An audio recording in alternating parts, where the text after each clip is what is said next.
started last year. Weren't expecting the pandemic to be, you know, happening, obviously. But it turned out really well because we got to do this. I love coming here every day. This is my second year in EH Garden, so it's going good. People grow some really cool things from all over the world. This year we're trying this Peruvian mint that I want to use for hot sauce.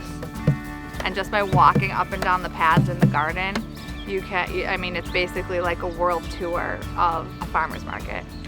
Nice, you guys. The far end, we've got a papacacho. It's like a Peruvian landrace. They're like that long, but only that wide. They look like little like bananas, I guess you could say.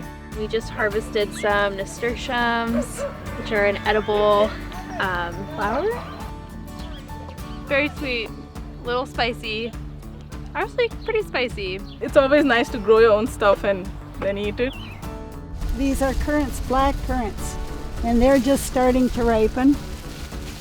We make syrup with these and jams.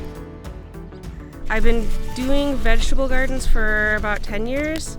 So I'm really trying to work on cut flowers. These are celosia. I've never grown them before, but they were pink, so I bought them.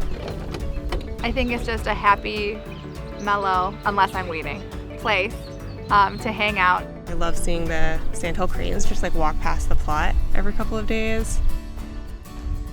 For me, the biggest purpose is just to find some time to be able to do some exercise. We help each other. She comes to my plot and says, oh, this is not right. Then I fix it.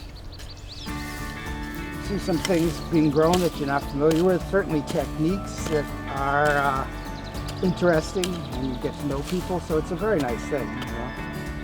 This is kind of our place to express this hobby and the fun we have with plants.